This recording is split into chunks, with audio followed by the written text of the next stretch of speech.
Hello, hello.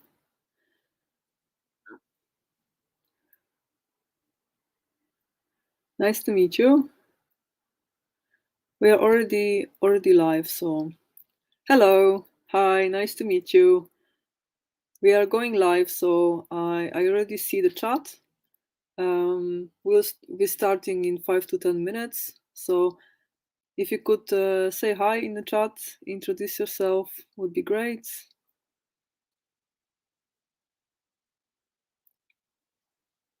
Hello.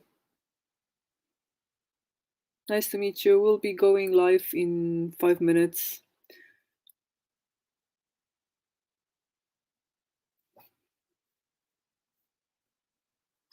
Hello, everyone.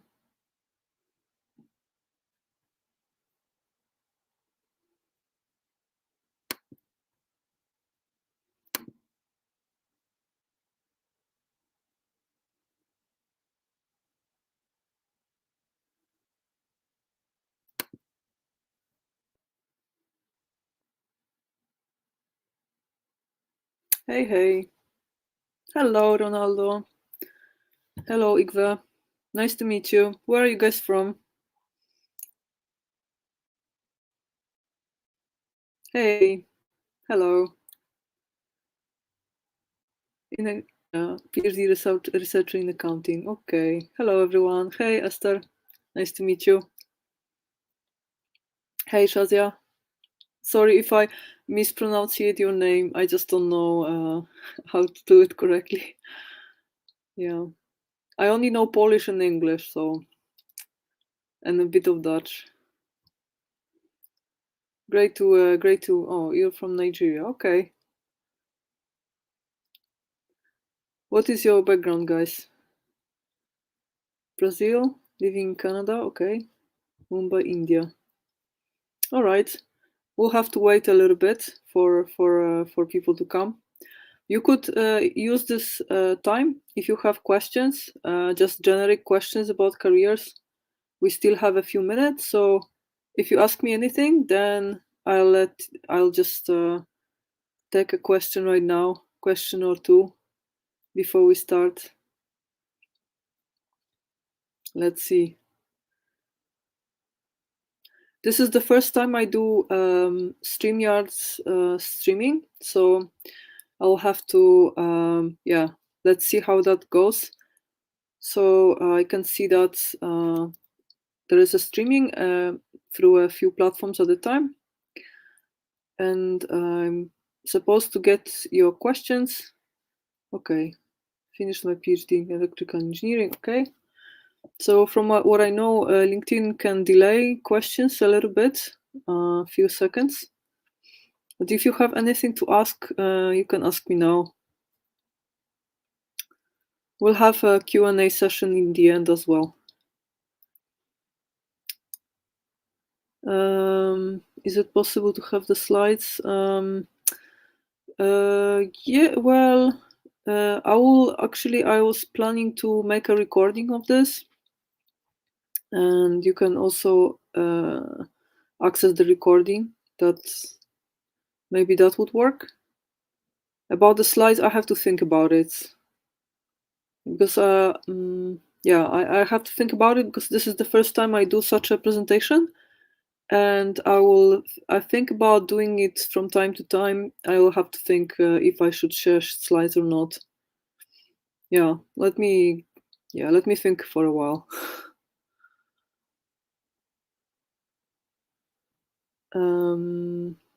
Let's see.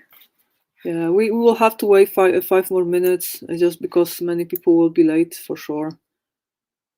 So take a like a moment to make a tea or so. If you have any questions, let me know.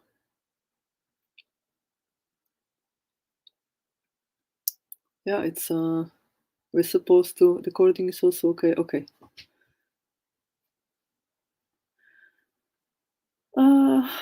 Yeah. How was your New Year's Eve, and how was your Christmas time? Do you feel rested or not yet? Or not at all? Oh, Mitch. Hey, Mitch is actually a celebrity, so I'm surprised that you have time for this. But great, great. Aside from consulting or domain-specific companies for academics and PhDs, making a transition to industry, are there tracks or strategies to penetrate the startup tech market? Yeah, actually, funny enough, PhDs for PhDs it's relatively easy to find jobs in startups compared to corporations, for instance. This kind of sounds counterintuitive, but this is true because of the individuality and in startups, people who are decisional for accepting candidates are usually also in charge of changing the rules if necessary. So if you're a person who does not fit the profile description of a perfect candidate in 100%, but the recruiter, who is usually also a founder of a company, spots your potential, they might actually accept you. Whereas when you go to a corporation, then you will just be eliminated in the first round of applications. If you they first try to frame you into this profile they have, and they have hundreds of candidates, and the recruiters who are like the first stage recruiters, they don't know the team as well. Usually they just have to filter a candidate, so it's an elimination game. If you don't fit in 100%, they will just eliminate you. So PhDs often think, hey, if a corporation has 10,000 or 100,000 employees, I will definitely find a spot. Like they take a batch of 50 people at a time. Why wouldn't I get in? I have such a good education. But in fact, a startup that only needs one person often is a better choice than a corporation. So I don't know if that answers your question. So for sure, applying for, hello, Damian. Hey, nice to meet you. Yeah, so for sure, applying for jobs in startups is a good idea as a PhD in general, and it's a good first stage. And many PhDs start careers in startups, so I can definitely recommend that. And are there tracks to or strategies to penetrate the startup tech market? Well, that's a difficult question. So, is the question about how to get a complete overview of the market? Well, because if that's the question, then yeah, that's not easy because there are so many little companies out there, right? There is no such thing as a map or a landscape of all the employers that you might potentially choose from. There is, to my knowledge, there is no such thing. Maybe that would be an interesting tool to make a software that is basically mapping the job market and making a complete map of all the current opportunities. That's actually in itself probably a good business model to make a database like this that is getting updated. But I don't think there is a tool like this at the moment. So I think what you're left with is meetups, Googling, and personal contacts, because I don't think that there is a way to completely explore all your opportunities one by one. Yeah. But you have enough opportunities nevertheless. Okay. Next question is, I have a PhD in biology. I have been working as a medical editor and publication manager with a 10-year experience in scientific medical editing. Interesting in job opportunities in journal publication industry. Okay, in UK, US, and EU. In visa sponsorship an issue in the current pandemic scenario, right? Yeah. Actually, I would start with this visa sponsorship thing. Yeah, actually, visa sponsorship is not really about remote work versus work from the office. It's more that for instance, European Union is basically trying to protect their own employees from talent from outside EU that is usually cheaper labor because of the difference, in income per capita in different countries. So the problem is that there are different standards for remuneration in like developing countries. So the European Union basically introduced those practices like visa sponsorship to protect European employees from remote workers and just taking over their jobs. So this is kind of independent from the pandemic. It was not introduced, like it has nothing to do with the pandemic. If the pandemic ends, it will nothing will change, and if it lasts, also nothing will change, because it's just a way of putting an umbrella on European workers so that there is no like unemployment, or at least unemployment is not growing here. So that's the reason. So, well, it is an issue if you're non-European, right? And you want to find a job in the European Union, because only companies who have special license are allowed to employ non-Europeans. And on top of that, they have to pay for the sponsorship visa. So that's like tens of thousands of euros of a fee per person. So indeed, well, corporations, if they see your value and they are in good financial situation.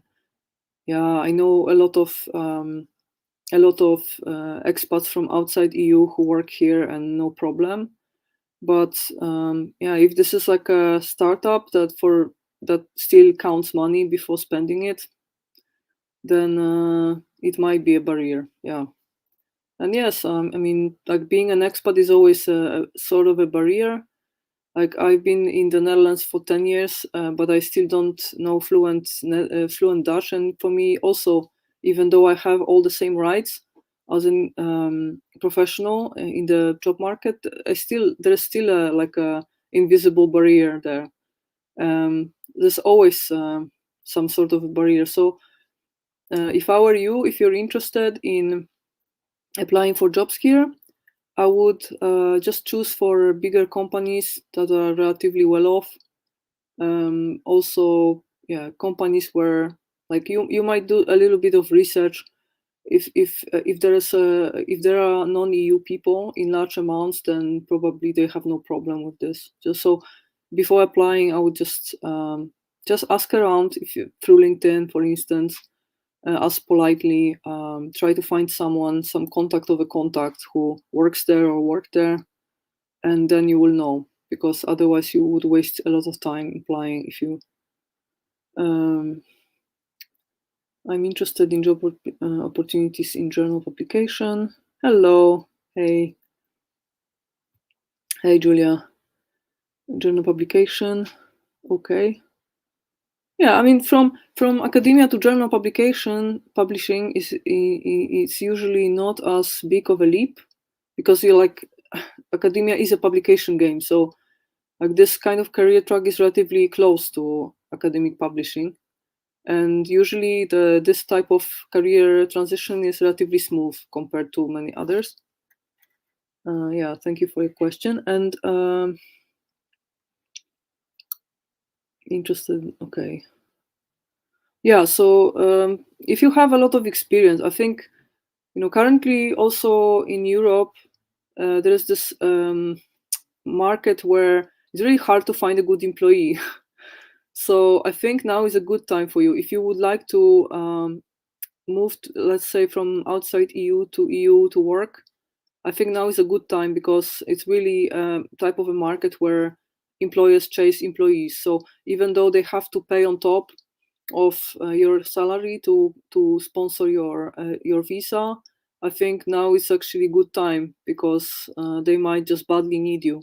So if you're thinking of working in EU but you don't have European passport, then yeah, now is the time. But it has nothing to do with pandemic. These are two completely separate problems. Pandemic has nothing to do with this. It's just about the demand of supply of good employees, and that has nothing to do with the virus. Do you think that it's hard to get a job in a country that you don't currently live in? Well, thank you, Julia. I think depends what type of a job, right? Because now it becomes kind of standard that teams work remotely.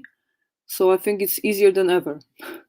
it's easier than ever, and it really depends on the, and if a job is remote, or if they allow for remote work, then they will usually tell you in the job offer. So you don't have to wonder if that's the case. You can just read about it in the job offer. And then if that's the case, then the only barrier that you can have is what was mentioned before. So this some specific type of visas that you might need abroad. So that might stop you, not the fact that you're not there physically. But there are still companies that try to keep this hybrid. Like there's almost no one who still tries to keep like full-time office type of work style, because it's so difficult today. But some companies still try to make it hybrid, so that part of the week you spend in the office and part of the week you spend working from home. Like I know that Google is still trying to do that, although more and more employees actually ask to work remotely, but they still try to keep this culture going, that at least for part of the time team members actually see each other. So that's the case. But yeah, many companies already moved to fully remote work, so that yeah, that's then no problem. And recruitment also moved online, so yeah, it's now rare that the recruitment procedure takes place in the company office. So I don't think so, really. It's just, yeah, as long as you have the right passport, it's absolutely no problem. If a company has to pay on top of your salary, sometimes it's a problem, sometimes it's not. Okay, all right. So I will keep on going then. Thank you all for coming, and I think more people will join as we go. Let me then start my presentation. Let's just still check if no one tries to get in. Okay, I think we can start now. All right, great. So yeah, I will keep this presentation like this because I need to see a chat, so that if you guys have any questions in like one as we go, then please ask me, and I will see the chat at all times. So when I get a question, I'll try to answer on the fly. Okay, so keep on. Yeah, if you have any questions, just let me know anytime, and let's keep on going. All right, so briefly what the plan of this workshop is. I will first tell you very briefly my own story, how I actually spent the last few years of my life, but it will be brief story, because I think it was not as linear as my LinkedIn profile might suggest. So I think that's also sometimes good to mention, because when you look at the LinkedIn profiles, you always think that people actually had a perfect plan, whereas in fact they had no plan for a long time. They were just trying a lot of things. So I think it's good to mention the story. And then I will come to the main part of this workshop, which is the trends in the job market of this year that I think you should know about. And I will talk about 5 main trends that I like to discuss with you today.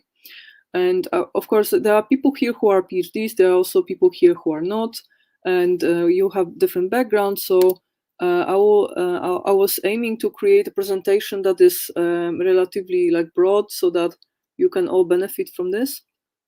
So this will be. I'll try to keep it agnostic to your discipline, so that there is no problem. So that it's not as specific, but I think it's going to be interesting to you.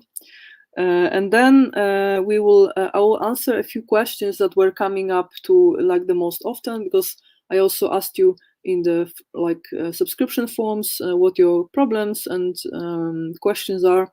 So I will answer a few questions that were coming the most often. And then there will be an open discussion and Q&A. But of course, if you have any questions, let me know. I will be answering on the fly. Okay, so let me start from like very short story of myself. So who am I actually? So my story actually started when I was 6, and my mom once told me, you know what, the human brain is too complicated to understand it. We'll never be able to understand the human brain. That's how complex it is. So I was like, hold my beer, although I was 6, so it was like, hold my glass of water, hold my milk. And I was like, yeah, this is something for me. I will prove that human brain can be understood. And I made a resolution back then that I want to be that person that understands the human brain. But then nothing really happened for many years with my research plans. In the meantime, when I was 7, I kind of I wrote my first book, and it was a kind of a merge between Sin City and Winnie the Pooh. I basically wrote about the story of my own toys, especially one toy that was a female fox. And yeah, it was actually her story. She was a dancer in a nightclub, and yeah, it was kind of crazy for a 7-year-old to write the story like this. But that was actually officially my first book that is still somewhere in my hometown, locked in a closet.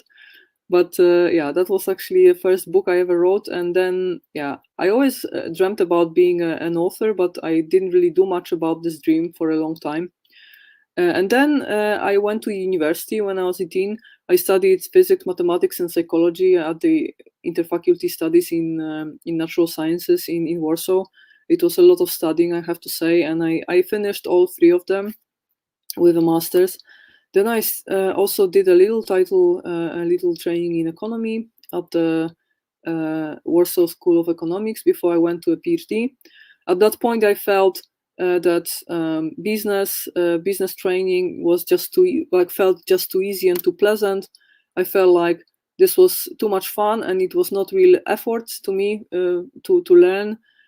So it was not noble enough. I was like, science is harder, it's more noble, so let's go the science path. Now I'm thinking, you fool, this was something easy for you, something easy and pleasant. Maybe this is what you should be doing. But back then I thought I should challenge myself more. So I went for a PhD. And I moved to the Netherlands. I did a PhD in computational neuroscience here at the Donders Institute.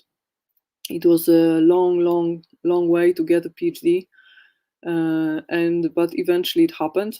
And when I finished my contract, I started working as a career development and mentoring manager. It was actually charity work at the Organization for Human Brain Mapping. It was in 2017. And at that point, I treated this as just, I felt some need to contribute to the scientific community. I felt passionate about mentoring, but I didn't really think about it as my career path. I just wanted to rest a little bit from full-time research because my PhD was really intensive. I felt I had space in my life and opportunity to take a gap year. So I treated this a bit like a leisure activity, so that I can just rest doing something interesting and necessary, something useful, before I come back to academia full time and start a postdoc. That's how I treated this. But then I just liked it way too much. And I felt, well, this is something I enjoy so much more when I see beneficiaries of my work, people whom I directly help, instead of just writing theoretical publications. And then I started a little foundation here in Nijmegen in 2018. It's called Stichting Solaris, and the purpose was to help researchers get better mentorship and also career advisory when moving out of academia. And then with time, I started doing this full time, and I felt like, well, I should probably make it my profession officially and start some form of business activity around it to fund myself. So I started a company, first called Welcome Solutions, but it was later rebranded to Ontology of Value. And I wrote the book, What is Out There for Me? The Landscape of Post-PhD Career Tracks. So that was my first activity within the company. So, well, when you think about it, like, it looks like it was a smooth transition, but it wasn't really, because in the meantime, I was trying a lot of different things. So first of all, I took a gap year just after my PhD ended, and I didn't really know what to do next. I thought I would first rest and then I come back to academia, but I also I wasn't entirely sure. So I felt like there's just big nothingness in front of me. I was for a long time not sure how it will all pan out for me. And then I started mentoring, but I also started. I also entered the startup culture, and I was writing business plans for startups in the IT scene and some blockchain startup. And I was thinking maybe I become a technical writer for startups. So I also tried that, and people were happy about my work, but I didn't really feel I was building projects. I was just a ghostwriter for somebody else to build their business plan, and I felt I would rather create a project by myself. I just feel like I need to create something rather than write about someone else's creation. So that was just my personal need. And and I also tried investing. I am terrible trader, I have to say, but I learned it the hard way. So in the meantime, I spent some time doing that, and yeah, that was not a very good idea. But I learned a lot about economy, and now I think I'm actually much more reasonable with my choices than back then. But I tried, and at some point I even thought I think I had some beginner's luck, so I thought I was good at it, whereas I wasn't. So I for some time I also considered this as a career path, but no, it's not completely not for me. But I tried. So these things, yeah, I can say these were failed trials, but I'm happy I tried because now I know what I'm good at and what I'm not. And this is the situation now. So, oh, this is actually. And by the way, my research career is doing quite fine, even though I'm officially outside of academia. So when I left, it was the end of 2017, beginning of 2018, and now actually my publication score and the number of citations is blowing up, even though I'm not employed in academia anymore. So kind of funny, but I'm publishing more and I'm getting cited more once I'm outside of academia. So that's kind of funny. And at the moment, I'm still the director of my foundation and owner of the company. I author books. I'm just writing my second one. I blog. I have two blogs actually. One of them is my personal blog where I write more about my personal insights and experiences, and the other one is a company blog where I write about the job market. So if you would like to keep in touch with the job market, this is the place to go. I feel. And I have a little YouTube channel. So if you would like to get some advice for um, PhDs, but not only for the general career development strategies, then please take a look. I think you will like it. It's still very small, but I will be working more on it this year. So I'm going to create a lot of content there. All right. So this is like in brief my story and our mission in a company at the moment. So you might be familiar with this concept of blue ocean. And this blue ocean is basically is this approach to create a leap in value by unlocking new demand. So to find your niche, in other words. And actually, I like to put it a little bit farther and just like I see it as more of a green ocean, as not only finding your niche, but also collaborating with others and both individuals and businesses. So just helping each other grow, and that's what we do as career advisors. Also, I can feel that in the space we help each other. We don't compete, so it's all about helping each other grow, not trying to take each other's clients, but just helping each other and mutually benefit and also developing businesses and careers. I believe it doesn't have to be stressful. It can be actually fun. So that's the point. And in the long term, if everything works as I like to, in a long term, I hope before retirement I can build some facility where people can go develop their projects and careers. So that's like very long-term goal I have with this company. So, but I wanted to share because I think it's good to have like big goals long-term, and I think it's good to share them, even though it's kind of might sound crazy, but I think it's always good to be vocal about your goals. All right, so this was my story. And just briefly mentioning, I'd like to acknowledge a few people who are involved in this project.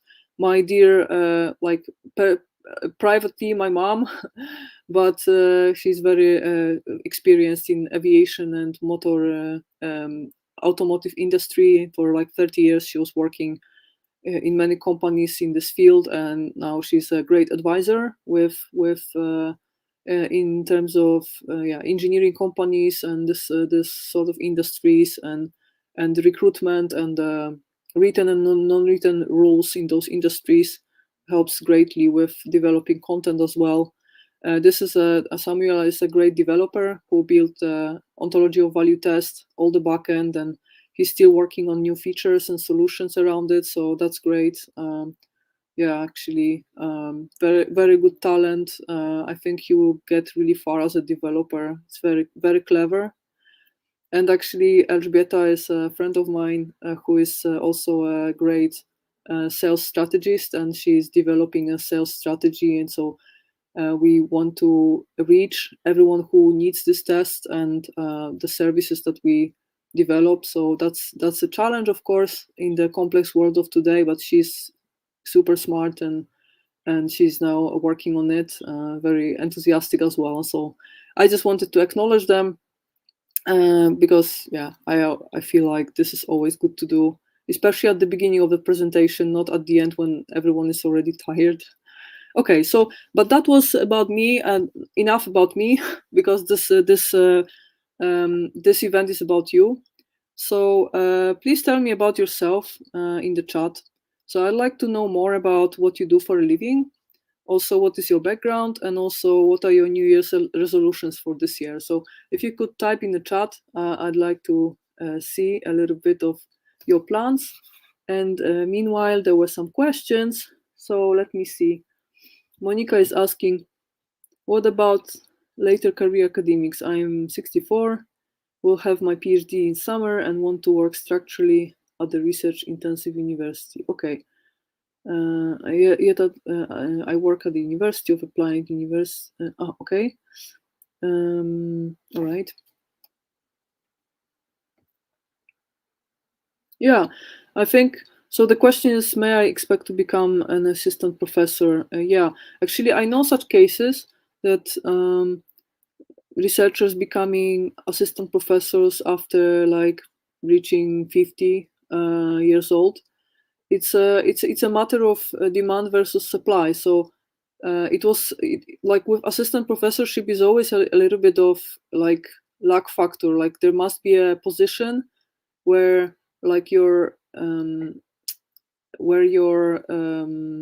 expertise fits, and there's just there is a spot for you. So it's more about that than about your age. And like regardless of age, every time I hear a story like this, it's just it's a matter of opportunity. So the more opportunity you search for, the better for you. But do I understand correctly that you want to stay at your current workplace? Is that the case? And find the opportunity there? Or are you searching for something outside of your current workplace? And the other question is actually for me, why did you not apply to data scientist positions in biotech pharma? Yeah, actually, good question. I did not apply because that was actually a big of a dilemma because I can program, and I did program in my PhD, and I had quite a technical PhD. But my problem was that I don't like the process of programming.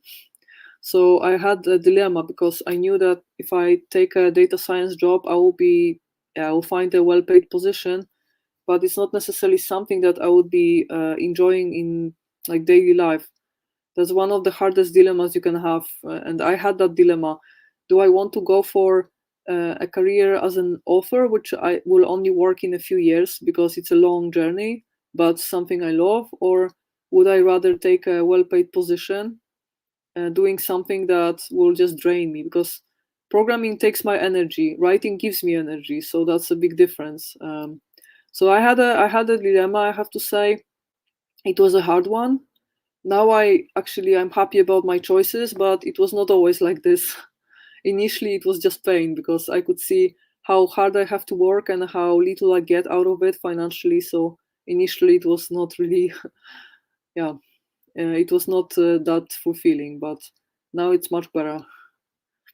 Yeah, but it's easy to say, to tell someone, go for your heart, because I know how much pain it can be initially. But in the long run, sooner or later, you should be choosing things you enjoy doing, because the progress you make is so much faster. If I chose data science job, I would be just plain frustrated, like every day. So now I would probably be out of energy, um, frustrated, feeling like I'm aging. I might have a safe salary, but I would probably be too unhappy to even enjoy it. So yeah, that was my choice. Uh,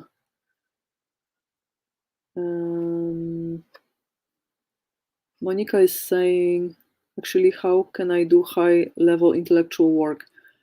High level intellectual work, what does that mean? For instance, is, let's say, medical writing or writing like high level intellectual work? It's like what type of, or is it any type of high level intellectual work? I'd like to specify this question a bit more. Annika is asking, currently not working but have a background in European studies. Okay, and writing and editing. Yeah. Yeah, okay. I'm just asking, reading your answers. Okay. Cool to follow your heart, yeah. Damian is saying, until recently I was a postdoc in math. Apart from that, I hold a BSc in CS. CS is computational science, am I correct? And worked as a software developer, okay, in a blockchain startup. Who didn't? Now I intend to find a job in the industry. But in which industry? In blockchain or in IT in general? I can tell that these NFT groups are like huge, like combo of people who are doing who have senior positions in IT industry. If you're interested in that, actually entering some of these good groups is probably a good approach. Magda, Polish living in Italy. Hello, Magda. In first year of a postdoc. Okay. The plan is to leave academia. Good plan. Shazia is saying, I'm sorry if I mispronounce your name. Shazia is saying, my New Year's resolution is to make a leap from being a certified editor. Yeah, okay. Go deeper into science publishing industry. Okay. Work as a science communicator. Another resolution, spend time on my creative pursuits. A book of short stories and poems. Lovely. You should, it's good to do self-publishing these days. Like my book was self-published. If you have a book out, unless you really try, like you really aim to shoot for like New York Times bestseller, then it's better to go with traditional publisher. But other than that, I would recommend self-publishing through Amazon. It's really simple. Yeah, you should do it, definitely. Okay. Go into science publishing industry. Yeah, but that's definitely doable. But where are you based, Shazia? So I don't think I heard that from you. Okay. Damian's saying computer science. Okay. Industry in general. Okay. All right. Yeah, that's not difficult with your education. That's a good thing. Monica is saying somewhat behind in research level. Okay, you know what? I will stop with questions here because I would like to go through some material, actually give you some information right now, like talk about the trends, and then I will come back to questions. All right? Because I don't. Yeah, I would like to share my presentation, and then I'll come back to the chat. Okay? So it's like I don't want to hold you online for too long for the people who came here for the presentation strictly, but I will keep on reading after I finish. Okay. So, a little bit about the trends in the job market as promised in this webinar. We are like, 35 minutes in and I'm now starting with a presentation. Well, what can you do? All right, so I have to tell you a few things today, and I will also ask you questions in the meantime because I like to keep it interactive. So first of all, let's like this in the first part, I'd like to share some truism with you. Some ideas of industry are in intensive development right now. This is kind of obvious, right? But what I would like to say is that there is some way of predicting which areas of industry are like going to grow faster than others. So I have a like a quiz for you. I have a question, and let's see if you can answer my question here. So my question would be how to best recognize the developing industries ahead of time. So how can you tell which areas of your, like, let's say, field of work are on the roll and will be growing the fastest in the coming few years? Not now, but in 1 year, 2 years, 5 years from now.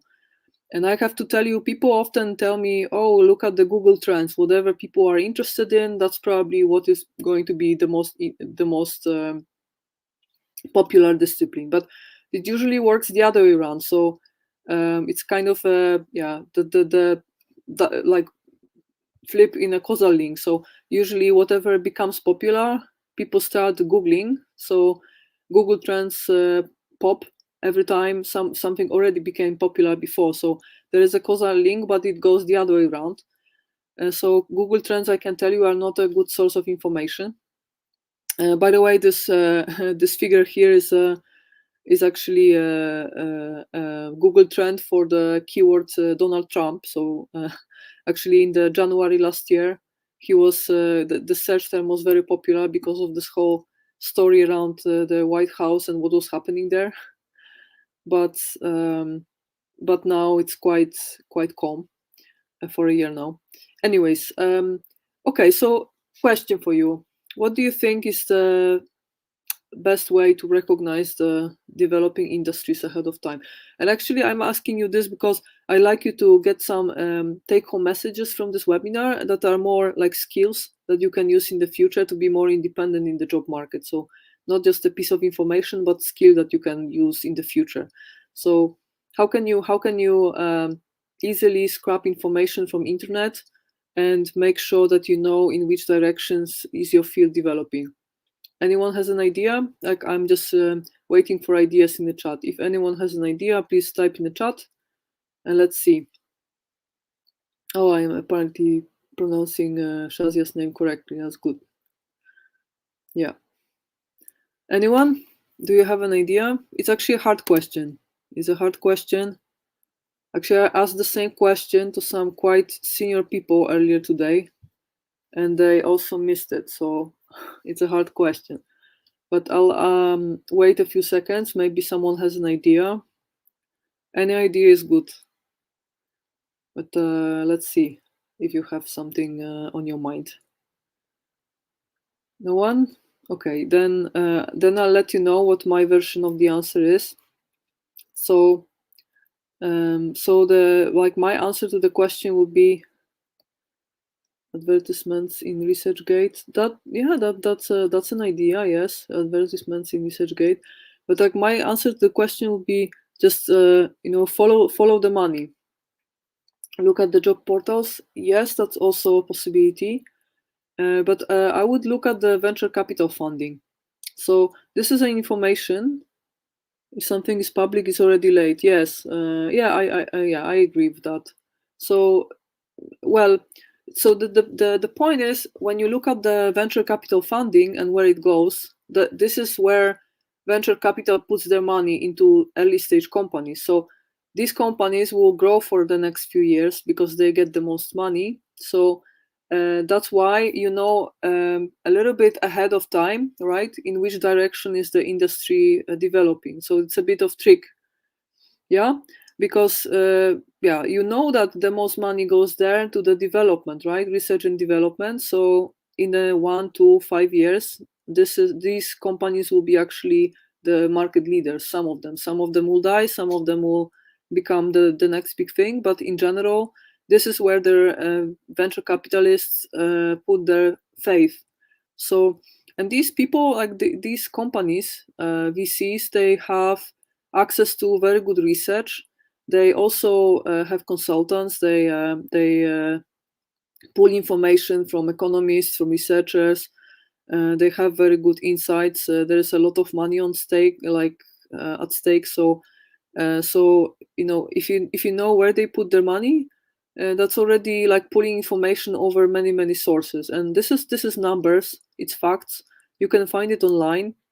And these examples I have here are just fully like public results that I found with a simple Google search.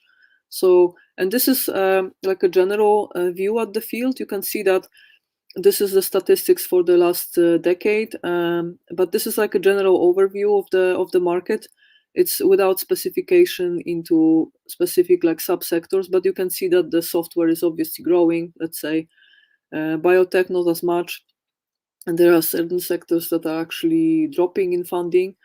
And in terms of the like non-traditional investments, like crowdsourcing, let's say, you can also see that software is booming, for instance.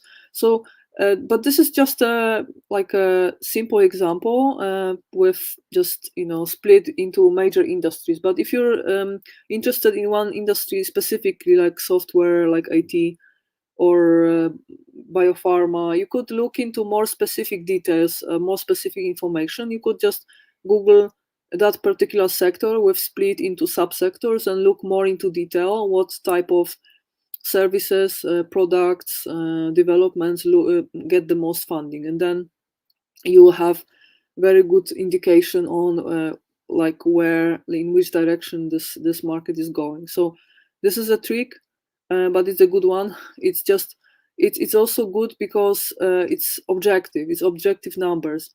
And when you Google, like Google search can give you biased results. Let's say if you Google what is the best job or what is the next big thing in recruitment, it can give you biased results. So you have to always be careful with what the Google search like returns.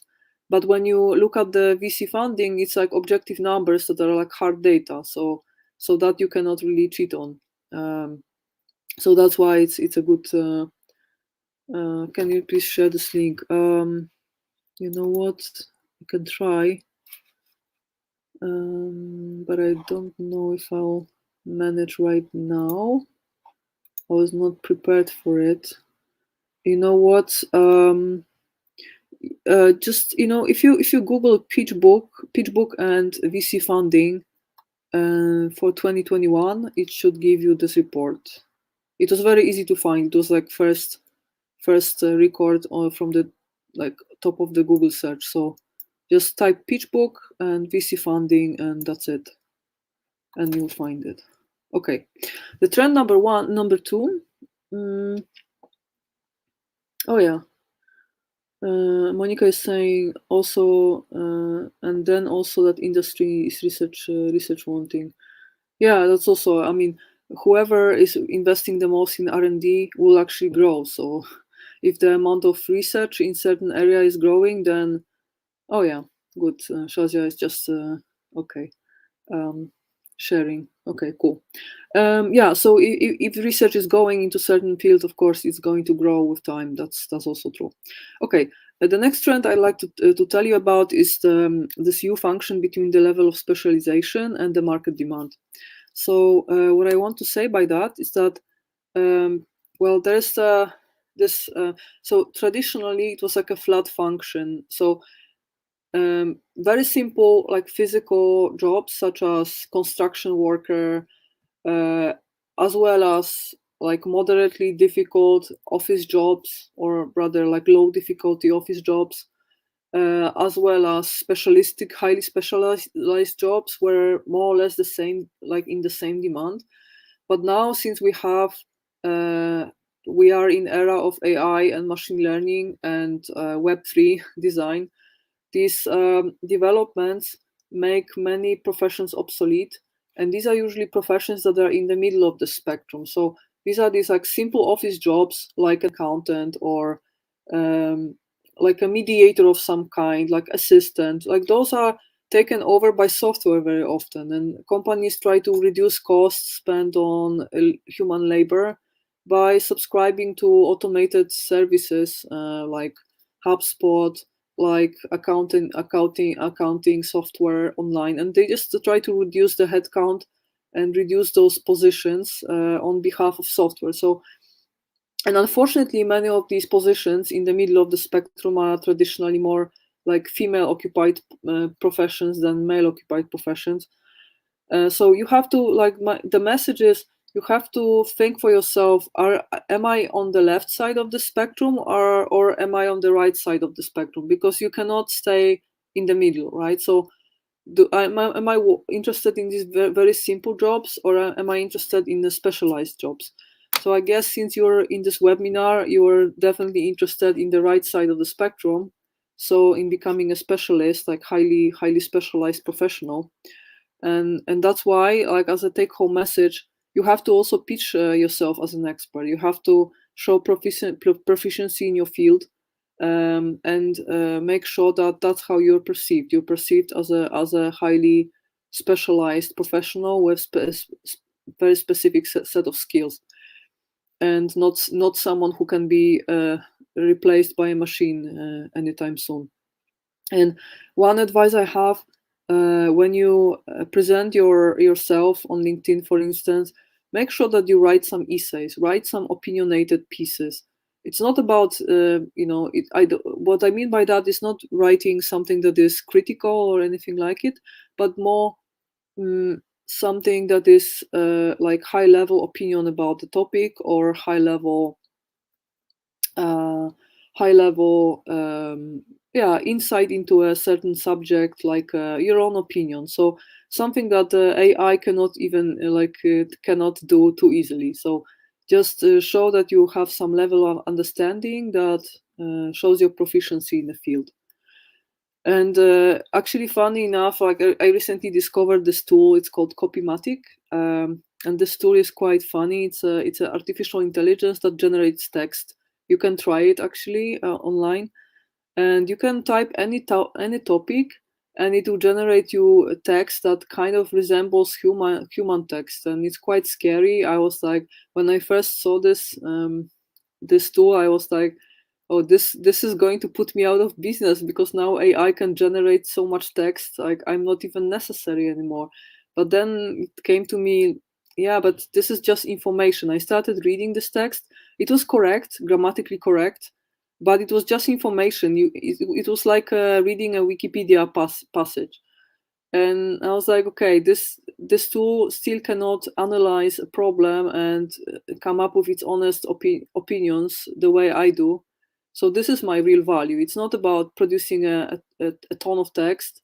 It's about producing some insights, interesting observations, and opinions. So this is what really makes you special and makes you more valuable than software.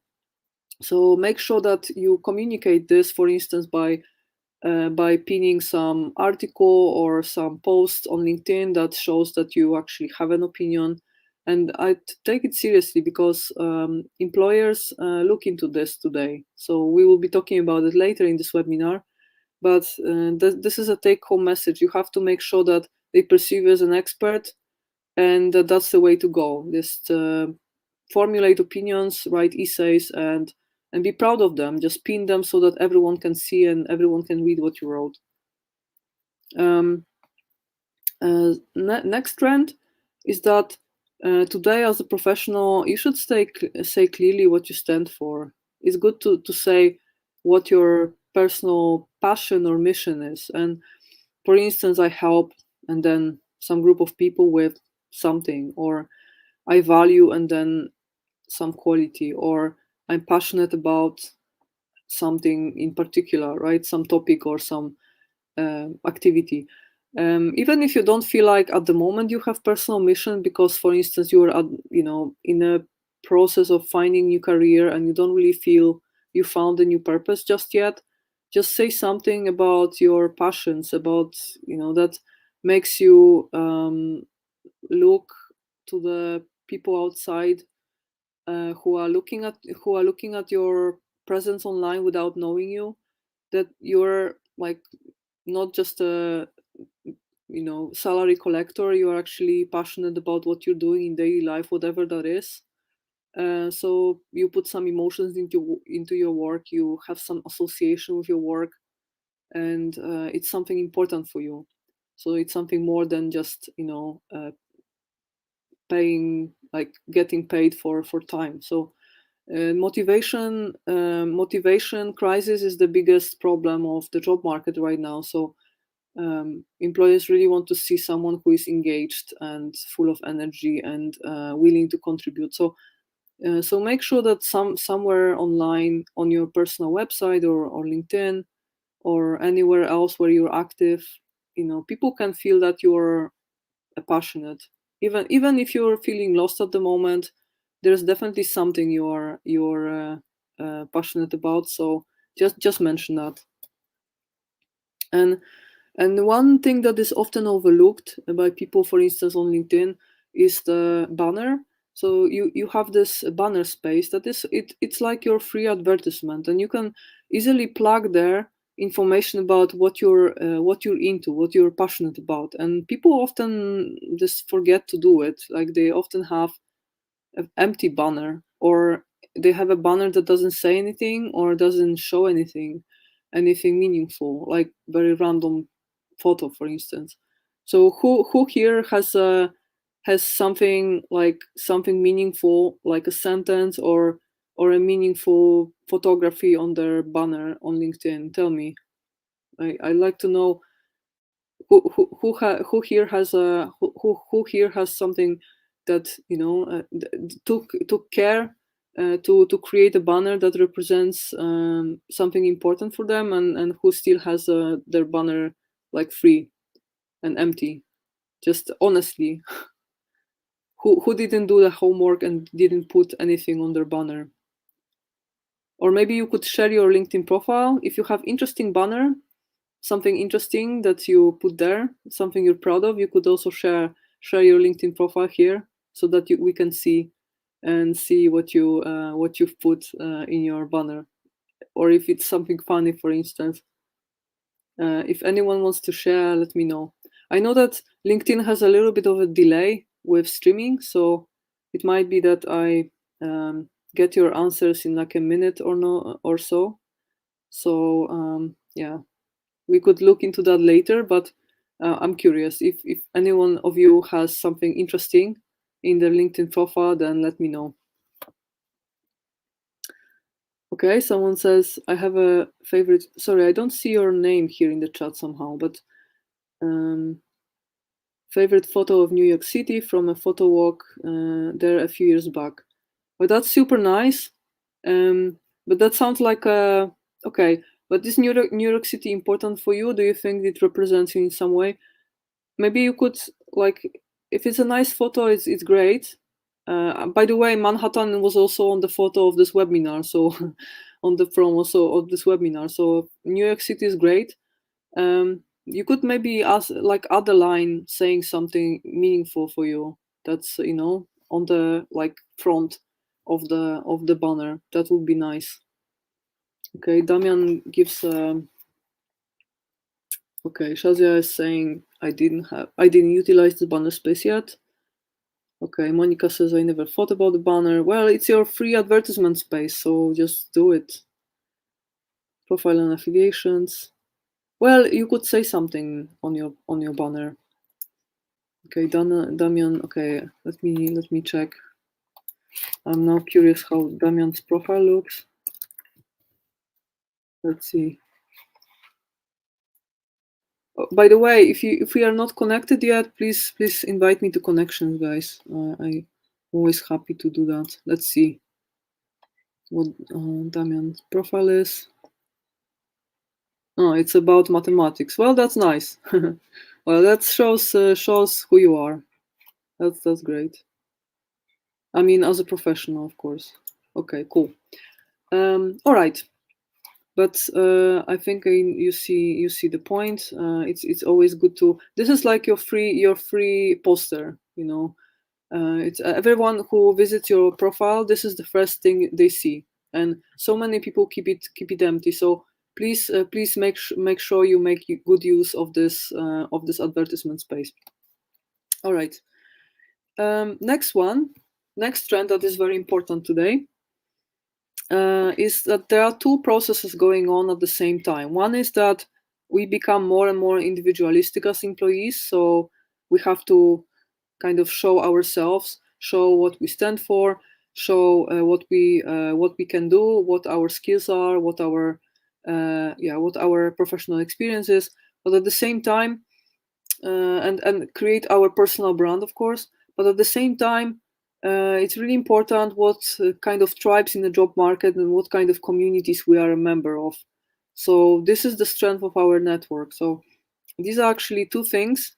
And I don't know if you know about the story of GameStop and AMC. These were two companies whose stocks were pumped by Reddit groups last year. So there was a group of people on Reddit who kind of got together and decided to pump stock price of GameStop. It was quite famous story, which basically shows how strong communities are today. Like online communities literally rule the world. If you're not a part of any tribe, any community, then you basically are alone in the job market. So it's really important to do both at the time. At the same time, make sure that you know you have a mission, or even if you don't have a mission, then you have values, you have your core competences, you know what you're good at, you know what you can contribute, you have branding that is consistent with this, you have consistent demeanor, so people know what to expect from you. Are you a funny type, or maybe very like chilled and factual, or maybe you're quite edgy with people and challenge them a lot, but being consistent so that people know who you are, what they can expect from you, and building online presence consistently and accordingly. That's really important. But also make sure that think of, okay, what type of professional associations I'm a member of, what kind of alumni associations. Maybe there is some alumni association that I should be a member of, but I never cared. Maybe I should join some of them. What kind of contact do I still have with my friends from studies? Maybe we lost contact. Maybe it's good to rebuild this contact. Also, what kind of LinkedIn, Facebook, or Discord groups do I participate in? Maybe there are some great groups that can support me and I can support them, but we don't. I didn't find the right group yet. And also forming informal mastermind groups, even WhatsApp groups sometimes with friends who have similar interests. That also works really well. People invest in groups. People support each other with job searching groups. So all these little tribes you participate in, just make sure that you have a good picture. Okay, which type of tribes are good for me? Where do I look for new ones? Which ones do I have to stick with? Where do I have synergy? So which groups are those that they contribute something to me and I contribute something to them? So where do I have a good like match point where I can confidently say that I have some knowledge that is like of value to the group members, but I also benefit a lot from being there. So I just try to look for these synergies. And it's really important to take care of both of these things, because I can see that many young professionals, they don't, they don't take enough care to develop in like these terms, and they either focus too much on their own presence, but they basically isolate themselves too much. They don't build any contacts, or they fully emerge in groups and try to contribute everywhere, but they don't have any of their own identity. And you have to have both. You have to know who you are, what you're good at. You have to develop an identity, be proud of yourself, be proud of what you can do, but you also have to find the synergies and find the right group. So you have to do both 50-50. And actually, let me ask you, like just think for yourself, like last Christmas, how much time did you spend calling people with wishes, or recording messages for people, or just making sure that you basically ignite some contact because of Christmas time with friends and family.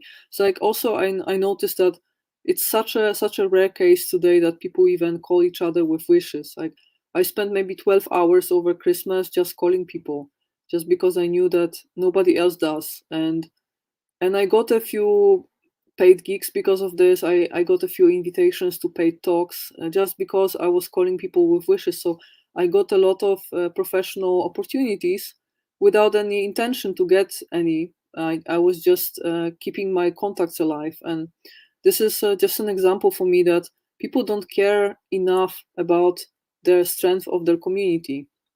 So make sure that you do that and think for yourself. Like that's as a homework from this webinar.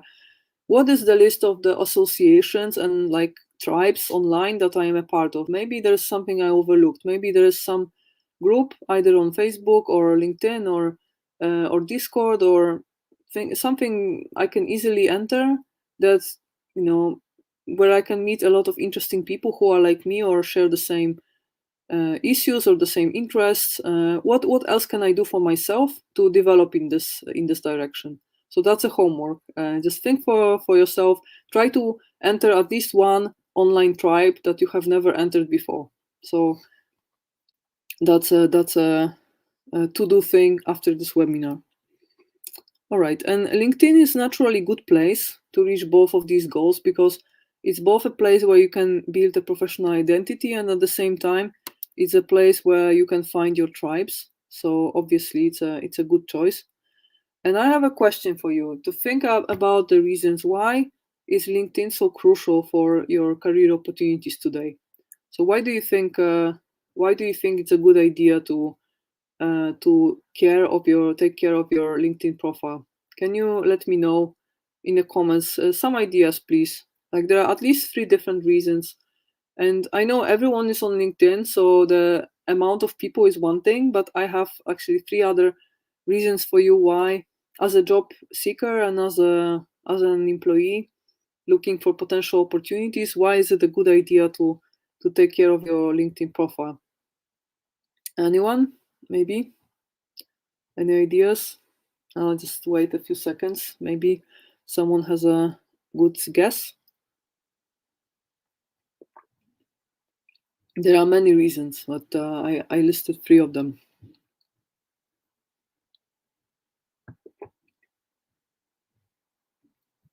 Let's see.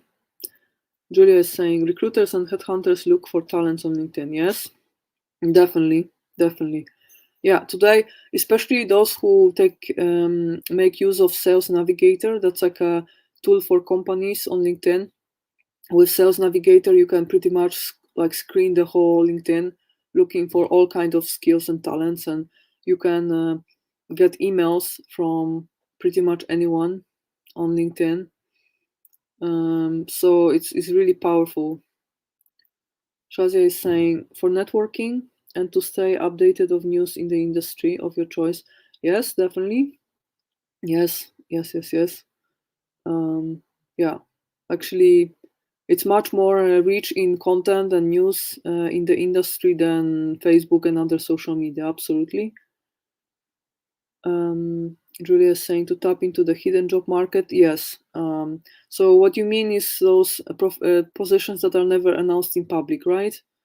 Yeah, definitely. And on direct messaging, you can directly also talk to recruiters, write to them, offer like yourself as a professional, Yeah, definitely. You can basically create a position for yourself if you start engaging in a particular employer. And sometimes they can create an opportunity for you as well. Yeah, definitely. And Igva is saying it's the first place to create visibility. Yes, definitely. It's your free advertisement, like self promotion site. Businesses, when they want to become visible online, they have to pay big bucks to Google, and you have a chance to become it's like a banner online for yourself, and it's free, so you should use it. Monica is saying to reach out to people who have some interest and start consortia at the time. Yeah, that's you can find people to build consortia, sure. Yeah, everyone is there, so researchers as well. Yeah. Okay. All right. So thank you for your ideas. It's a lot of ideas. Let me give you some other three reasons. So there are obviously a lot of reasons to join LinkedIn, sure. But let me just show you three things I came up with. So one of them is because it shows your full professional history. So today, when people apply for jobs, it's often the case that they tailor their resume, right? So when there is a specific position, they start cutting from the resume to fit into that position, right? So in the end, they end up with 50% of the content cut out just to fit the particular set of requirements. You know that for sure. Like, I also tell people to do it because it's sometimes it's the only way to fit into the requirements and not be eliminated early on. So everyone is doing this, I can tell.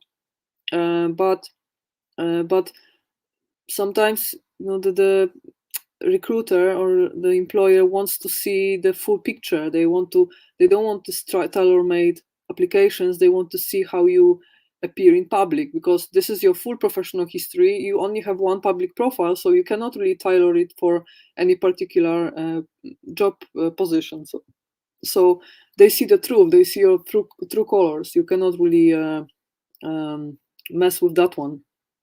And secondly, they want to see your demeanor, right? Because everyone is kind in their motivational letter, but not everyone is kind online, and they want to see if you're a beetroot, if you're a online hater, or if you're kind when interacting with others and respectful. And today, a company also has to take responsibility for what their employees say. So if they employ someone who has big mouth and offends people online, then they will fall into trouble because of their employees. So they really want to make sure that you're diplomatic, polite, kind, and approach people in the right way. So they view your social media profiles, of course, trying to find any reasons to maybe skip you from the recruitment procedure if they see something fishy about the way you approach others. So definitely your demeanor is a factor. And the third thing is what I mentioned before, the high level understanding. Especially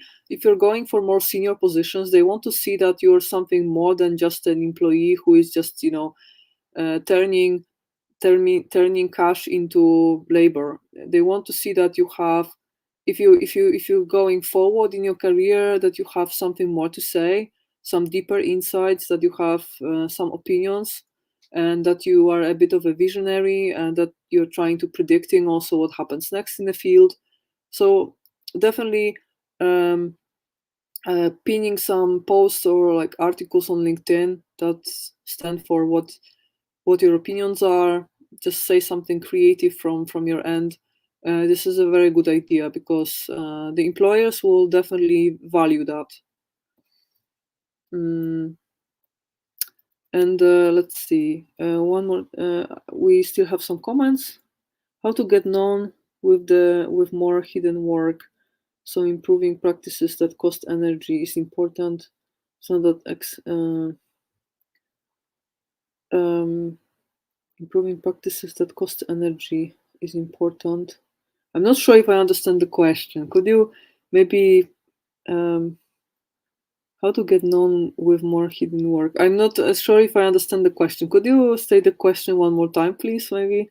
because or like maybe like chop it into more questions if there are, maybe because this one I cannot really parse. Maybe it's because it's late. I don't know if I understand correctly. If you could try again, I would try to answer. Thank you. Okay, and the last trend I'd like to tell you about, it's that today a career becomes a journey. So it used to be 10 or 20 years ago that you go to a position in a company, you spend a few years there, then you get to more senior position in a company, you spend there a few years, and then you move to another company, just do diagonal promotion and start there at some level, and then after a few years you move a little bit higher, but it all goes slow, and today it goes much faster. So you go for a project in one company, then you switch to another company or another project in the same company, but it literally takes months, not years, and then another company, another project, and the migration in the job market became much more dynamic. And this is a standard in many industries today. And the take-home message is that, well, what employers actually expect today from employees is no longer that the employee will stay around for a lifetime, because they are not delusional. They know that most employees leave at some point, so they will not expect you to stay around for a lifetime, but they will expect you to finish your project. So if you're employed for a particular project, then make sure that you at least stay till the end of the project, because that's really important.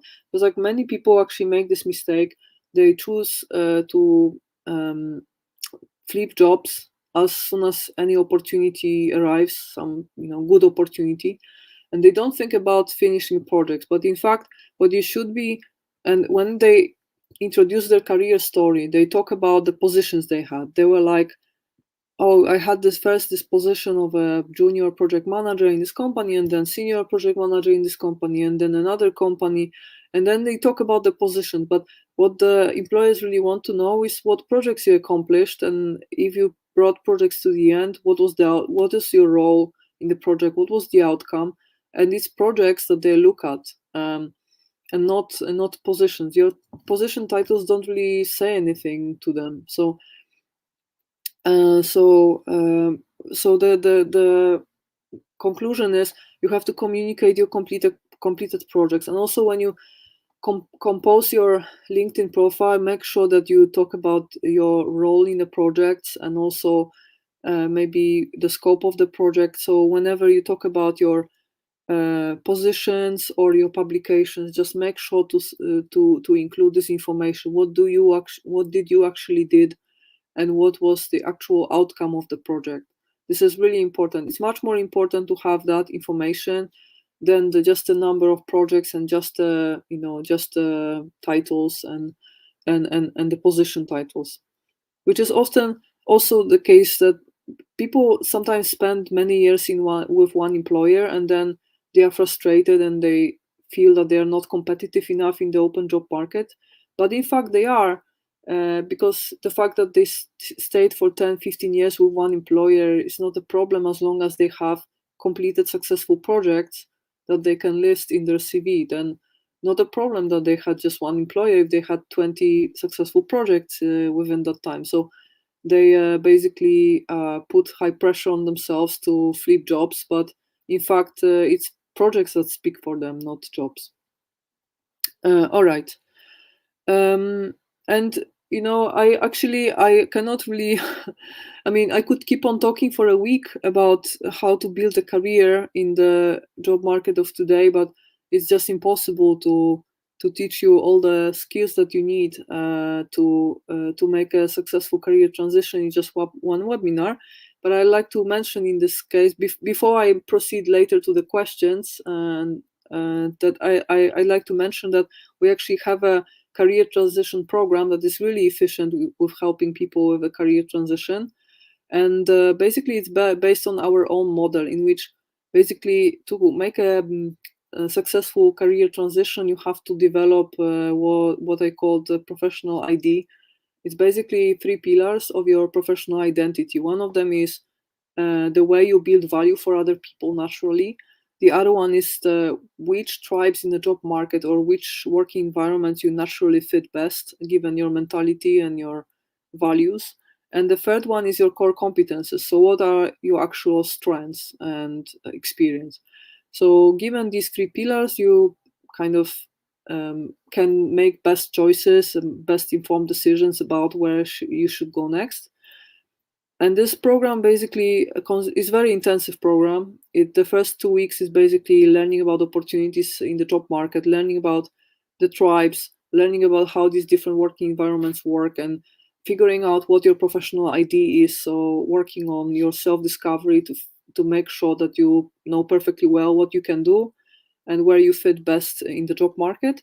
Then the second 2 weeks are intensive training in terms of building your brand and also learning all the techniques you need to find and land good jobs. And we train also how to go through the job interviews, how to write letters, how to write resumes. So we do all that. And it's very, very, like, it's a lot of lecture, a lot of work, but after this training, you know perfectly well how to do it by yourself. And the last 2 weeks are like general rules for self-navigation in the job market. So everything you need to know to build a career in the scope of the next 5, 10, 20, 30 years.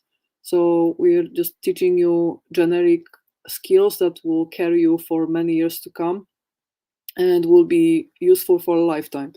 And you can come to us for 4 weeks because the first 4 weeks allow you to find a job right here, right now, and then you can start over somewhere else, and then your problem of finding the next job is fixed. So this is the this is the minimal amount of training you need to get to put your career on the next level. Or you can stay for the whole 6 weeks and then learn everything you need to know for the next 20, 30 years. And we have 2 groups starting soon. One of them is profiled for PhD graduates specifically and starts on Thursday, 3rd February. And one group is dedicated to industry professionals who are already active professionally in the job market. And it starts on Tuesday, 1st February. And both of them start at 6 p.m. UTC, so 7 p.m. Central European Time. And they go on Tuesdays and Thursdays accordingly. Yeah, so that was my quick introduction to the course. It's very intensive, but it's also very efficient. It's very successful in putting people on the right track and supporting them. And we also don't leave them alone after the course. You can always ask questions. There's the dedicated Discord group, so it's also a community. And I also have to say that, yeah, it's very, if you want to get more information, please enter our website. It's Ontology of Value and then /workshops. And actually, to get more information and to enroll, it's very easy. You have to go on the page of the workshop and then just choose a group that interests you the most. There are different options as well, because there is a 4-week group and there is a 6-week group. And there's also a version with additional coaching package. There is a version without a coaching package. So you can find all the information online. But it's very simple. It's basically a product that you can add to your cart, and you can basically book the training straight away through the website. It's very easy. It's just like ordering an ebook, and then you will get all the information sent to your email and invitation and access to the Discord group and to the community, etc. So it's very simple, and we still have seats. So I just wanted to share this information with you. And now proceeding next to so you feel invited. You're welcome to join our training if you feel like you need hands-on help on your career transition. But now let's proceed to the frequently asked questions. So first of all, so these are the questions that were coming most often when among the participants that subscribed to the training today.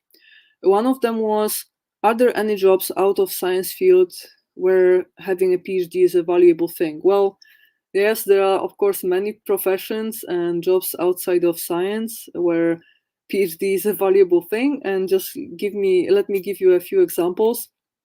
So there are many professions. Actually, I wrote about them also in my book a lot. You could take a screenshot at this moment if you would like to explore them later. So I don't have enough time to go through every single one of them right now, but regardless if you enjoy research, people, writing or reading, or just freedom in academia, there are tons of options for you and tons of professions where actually PhD is an asset to have, and it's a good thing to have. So yes, absolutely, the answer is yes. There are multiple professions and fields where PhD actually gives you an advantage. And the next question was, what are the post-PhD navigation pathways? Well, again, there are so many different options, and I will give you again an example from my book. It's actually a figure that I often use to explain that there are just different types of environments that you could potentially choose as a PhD graduate. And depending if you are more into building personal freedom or building stability at work and just safety at work, you could choose for different types of working environments, because that's the biggest question actually. What do you prefer? Do you prefer safety or do you prefer freedom? Because depending on that, you have to go the path of freedom or the path of safety, and that's one of the central decision points after stepping out of academia. But yes, there are multiple different pathways you can potentially choose as a PhD graduate. The next question was, the next, hmm, the next question was, is postdoc experience, does postdoc experience matters in industrial PhD? And the answer would be yes, as long as it's not, as long as it gives some extra value compared to the PhD. Because just imagine that you do a postdoc that is just continuing your PhD path, having just more research projects. Well, in that case, for an like industry recruiter, what they get is a researcher with a PhD who is just a few years older, right? There's no other added value. You spend more time doing the same thing, the same type of research, so there is no added value of a postdoc other than, it adds to the, to the years of experience, but that's it. So if you if you have a postdoc where you gain some extra skills, for instance, you manage students, you teach, you do something extra, and not quantitative, so not just quantitative difference but qualitative difference, right? So you take on board some new challenges that you didn't have in your PhD, then it might be of value, yes, because then you are building new skills that you didn't have in your curriculum before. But make sure that it's a qualitative difference, that you have new duties, new responsibilities that you didn't have before. For instance, you get some funding, so you have this fundraising experience, or you get something else, like you are part of professional associations. You have some extra points in your curriculum other than more of the same type of activity as you had before. Next question was money or passion. Which one to choose? Well, I think you don't have to choose. I believe you don't have to choose. I believe, and also when you look at the results of studies on wealth, it basically clearly shows that most wealthy Americans, at least, they didn't inherit their wealth, and they also didn't really have the highest paid jobs. They had the mid-range jobs that were safe enough to give them enough time in free time to just invest their money, and they were basically very systematic about it. They were It was just, they built wealth because of compound interest over the years. So if you're strategic about your finances, you don't really have to even you don't even have to go for the highest paid jobs. You can just be perfectly happy doing a mid-range paid job that you really love, and you will still be wealthy in the long run. So I don't really think that this is a dilemma. And also, if you choose for what you enjoy, then you also have a chance to become a top professional in your field, and then you will be paid well anyway. So I don't really see why would you have to choose between the two? So I'm a bit of an optimist here in that respect. And the last one, how to learn about the unknown opportunities. Well, the unknown opportunities have, this specific thing about them is that they are unknown. So it's really it's a tricky question. I was laughing when I first saw this question, because like I would like to know that by myself, how to how to know the unknown. I think at the end of the day, whoever has the strongest network will get the best opportunities first. It's just all about signaling opportunities and creating opportunities. So I think the more you invest in your network, the better for you, because the more like under the table information you will get. And how as dirty as it sounds, this is true.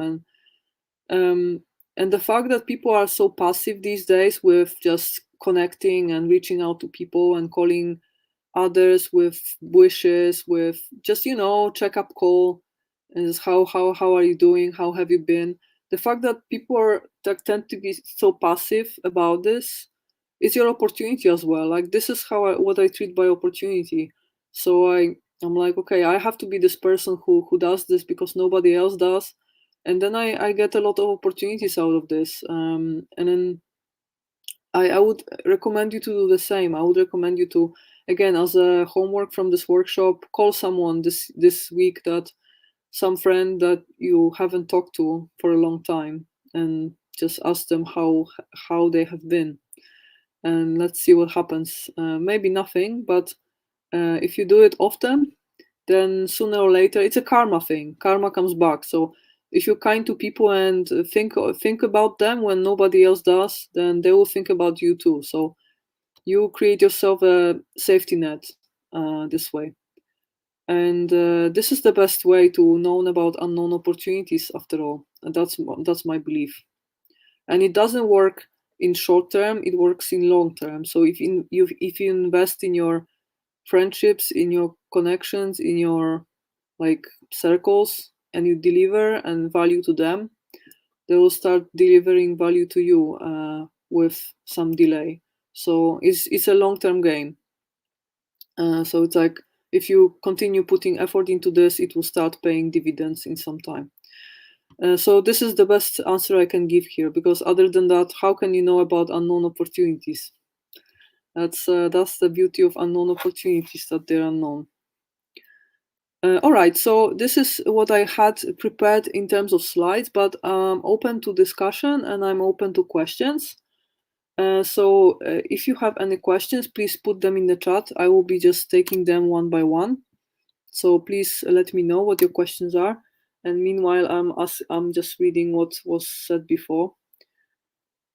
So Monica was saying a bit of from the idea that I tell that 1 and 1 is 2, in my view. I still don't understand question. I don't know, like, is there something wrong with me? Just a second, I'm trying to understand. It's not for that practice, it's more my creativity to get across and let grow that practice. I have no idea what the question is. I don't know. Maybe I'm not on form today. I have no idea, really. Like, I was reading this 5 times now. I need coffee. Okay, questions. I know that LinkedIn is delaying. Yeah. Maybe let's call each other and talk one day, and then I'm sure I will get the question. We live very close, so you're also in Nijmegen. Questions, guys. I know that LinkedIn delays messages. So oh yeah, and let me put the link to the workshops just in case here in the chat. Workshops.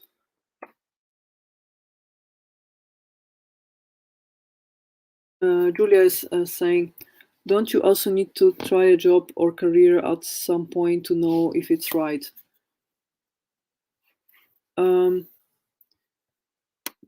Well, yeah. So basically, well, it's. I mean, career development. It's a bit of a game of, yeah. You have to learn as you go, and it's a trial and error sometimes. So of course, like I myself, I don't regret those failed attempts because I know that it was not right, and I only knew because I tried, right? So so basically, yeah, sometimes you have to try. Like if something is really, some thought is really itchy, like for a long time, maybe I should try this path. You know, sometimes you will spend more time mind wandering, what if, than if you would just try and go for a month. I also like before I started the PhD, I also worked for a month in a startup back in Warsaw. It was a neuromarketing startup, and I just didn't like the experience, so I didn't think about working in a startup as a startup employee anymore since then. But it's just I tried, and 1 month was a good price to pay to know this. So yeah, definitely. Sometimes you just have to try, and it's hit or miss. Like you have to try. Any questions, guys? More questions? Because yeah, if you don't try, you might miss on the right career path. So there is a cost of lost opportunity there. Yeah, and it's like treat this as an investment. If you try, it's like investing your time, and it might pay off either way. So I either closes some path or opens some path, and it's always a matter of where, like, do you invest your time best. And sometimes, yeah, spending a few weeks just to discover that this is not it is actually a good time investment.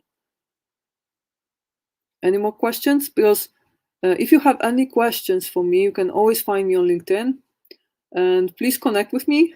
I would be happy to connect with you. So if we are not connected yet, then please connect with me. And if you have any more questions, you can always poke me on LinkedIn. I get a lot of questions there, and either way, so I would be happy to take your questions. And yeah, and you can always also reach me through my company website and company email. So I'm easy to find. So if you have any questions about anything career related, or something I do, one of the projects in my company, or the workshops, or anything else, please let me know. I was happy to give you this workshop today. Oh yeah, Monica still has a question. How demanding is a job of assistant professor? Well, I think honestly, it's not much more demanding than like advanced postdoc, because it's like just pursuing the same career path. It's just a little bit more expectation in terms of supervising students. But other than that, is like the same, like in terms of uh, the fact that the currency is publication, so you have to keep on publishing, keep on attracting funding, and this is just more of the same game. Like I don't see, like among people I know who like proceeded from postdoc to assistant professorship, it's not much, not big of a leap, honestly speaking. Regarding research in particular, it's like at every career stage you do your best, right? So the game is exactly the same. You try to produce, you attempt to produce good research, publish it as well as possible. It's just entirely the same. It's just that at every level there are less stools left, less seats, so you need more to actually stay in the game. But other than that, you just do your best, and the currency is actually the same. So if you're doing well now, you will be doing well as an assistant professor. It's just a matter of finding the seat for yourself. But don't worry about that, because it will be the same game, just with a little bit more senior people around you. That's entirely the same, and everyone will be doing their best either way. So it's the same. Okay. Okay. Thanks for a wonderful session. Oh yeah. Sure. Great to Great to have you, Shazia. Great. Thank you for your active participation. Okay. Any more questions, guys? You have still. Okay. What counts the duration of a PhD? So is the question: does the duration of your PhD count for your assistant professorship? Is that the question? Because, well, partially. I mean, if you were doing PhD for 10 years, then expectations toward your publication list would be higher, right? When toward, like, with respect to whether, like, if you finished your PhD in time. Well, in general, it's perfect if you finish your PhD in time, but here in the Netherlands, like, most people don't, so no one is delusional to expect you to finish in time, because almost nobody does that anyways. So okay, it is bad when I do tennis. Well, it really depends, because they always, like, look at your situation as well. So if you were doing PhD for 10 years but it was part-time, then it's perfectly normal to take 10 years. Or if you were doing some other things, like, one of these clinical PhDs where you do work as a doctor and do PhD next to it, or if you did PhD 10 years because you were away for a part of the time, or if you did for 10 years but now you have 10 publications instead of 4, fine, right? So it's always, like, weighted with what you actually did, but which boils down to the same problem I was talking about before. It's not about your positions, it's about your project. So how much did you actually do in 10 years? Because if your PhD thesis is 1,000 pages long and you have 20 papers, then fine, right? That you spent 10 years on that. So it really depends on what you actually did in that time. I also work part-time now. Then that's already an argument on your behalf, right? So it's always, like, they always look into every single case separately. So if you have enough activity in that time and enough output, then doesn't matter as much how much your PhD took. And again, this is a matter of opportunity. So they either have a suitable position and that you happen to perfectly fit, or not. So it's also a matter of opportunity. Sometimes they only have one candidate that, like, even remotely fits. So even if they took 10 years to do a PhD, fine, because they are the best candidate. It doesn't happen often, but it does happen. So it's really a matter of finding yourself at the right time, at the right place, which is again about connections. So which boils down to what I said before. So it's all connected with each other. All right. If there are no other questions for now, then I already took over an hour and a half. So thank you guys for participation. Thank you for being active. It's really great always to see active participants in the chat. So great to meet you. I wish you all the best in your career development, and hope to see you some other time. And yeah, and again, hook me up on let's hook up on LinkedIn. And take care, guys, and have a great evening. I'll be quitting this chat now, and yeah, talk to you later, and all the best. Thank you so much.